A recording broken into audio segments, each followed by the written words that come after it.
ఇప్పుడు IPL season నడుస్తోంది, అంతా టీవీలకు అతుక్కుపోతున్నారు, టికెట్ల కోసం ఎగబడుతున్నారు. ఒకవేళ ఇండియా పాకిస్తాన్ మ్యాచ్ ఉత్కంఠభరితంగా సాగుతుంది అనుకోండి, అవధానంలో సరదాగా చమక్కులతోటి చెప్పాలంటే ఏం చెప్తారు? ముందు ఇండియా పాకిస్తాన్ మ్యాచ్ జరుగుతూ ఉంటే అవధానానికి ఎంతమంది వస్తారో కూడా అనుమానమే, కానీ ఊహ చేసి చెప్పుకుందాం. ఓకే. పంచె పట్టునొకడు, పంట నొక్కునొకడు.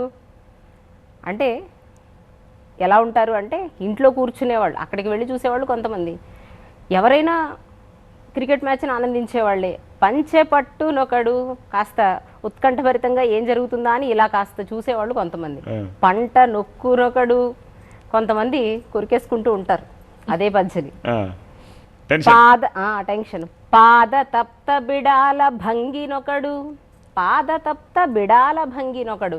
పాదము అంటే కాలు, తప్తము అంటే కాలడం, బిడాలము అంటే పిల్లి, కాలు కాలని పిల్లిలాగా తిరిగేవాళ్ళు ఒకళ్ళు. పాద తప్త బిడాల భంగినొకడు, బెట్టు కట్టునొకడు, ఒట్టు పెట్టునొకడు, పోలేరమకు భక్తి మ్రొక్కునొకడు. ఒకళ్ళు బెట్టులు కడుతూ ఉంటారు, మరొకళ్ళు ఈ మ్యాచ్ గెలిస్తే నేను ఇది వదిలేస్తాను, వారం పాటు నేను దీన్ని తినలే అని అనుకుని ఒట్టు పెట్టుకునేవాళ్ళు కొంతమంది.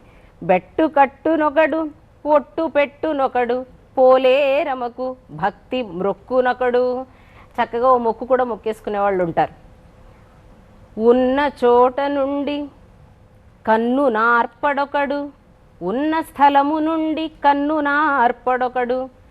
మనలో ఇదొక సెంటిమెంట్ ఉంటుంది, అంటే ఎలా ఉండగా 6 కొట్టారో మన వాళ్ళు, ఇంకా అలాగే ఉంటే అన్ని 6లే కొడతారేమో, కాబట్టి నేను ఇంకా కదలను ఇక్కడి నుంచి, ఇలాగే ఉండిపోదాం అని అనుకుంటారు.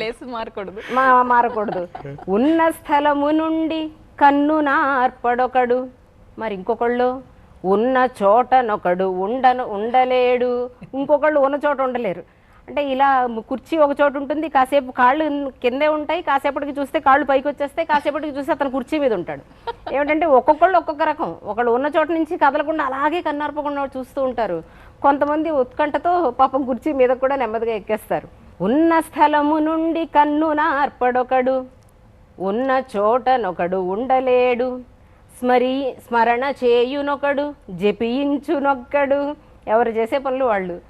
స్మరణ చేయునొకడు, జపించునొక్కడు, ఇమ్ముగా హారతి నిచ్చునొకడు. చక్కగా టీవీల దగ్గరికి వచ్చి కూర్చుని హారతి ఇచ్చేయడం కూడా మనం చూస్తూ ఉంటాం.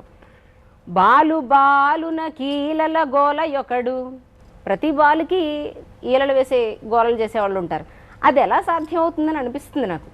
అంటే ప్రతి బాలు మనకు అనుకూలంగా ఉండదుగా, ప్రతి బాలుకి ఈల ఎలా వేస్తారు అని అంటే నాకు ఏమర్థమైంది అంటే, బాలు వేయడానికంటే ముందు వీళ్ళు ఈల వేసేస్తారు.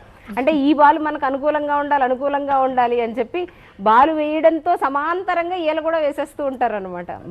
బాలున కీలల గోల యొకడు. ఇలా జరుగుతూ ఉంటే ఆ క్రికెట్టు మ్యాచున దేశం అద్భుతముగా విజయమందగా కోరరే వివిధ గతుల. ఇన్ని రకాలుగా మన దేశం గెలవాలి అని కోరుకుంటారు. అదే వివిధ గతుల. ఆ రకంగా ఏం చేస్తారంటే ఇంకో పని కూడా చేస్తారు.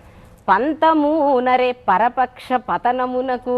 పంతంగా ఎలా అయినా సరే పరపక్షం, పరదేశం కాదు, పరపక్షం ఎలా అయినా సరే ఓడిపోవాలి అని పంతంగా వివిధ గతుల్లో ఎవరి ప్రయత్నాలు వాళ్ళు చేస్తూ ఉంటారు. ఎందుకంటే ఆటను ఆటలాగా ఆస్వాదించే పరిణతి కలిగిన కొంతమంది వ్యక్తులు కూడా ఉంటారు.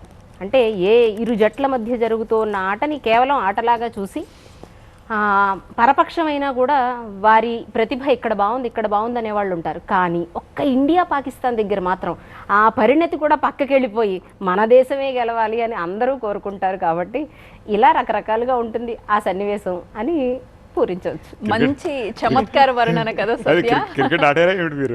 నేను క్రికెట్ అభిమానిని కూడా, ఆడలేదు కానీ చాలా బాగా వర్ణించారు, విశదీకరించారు.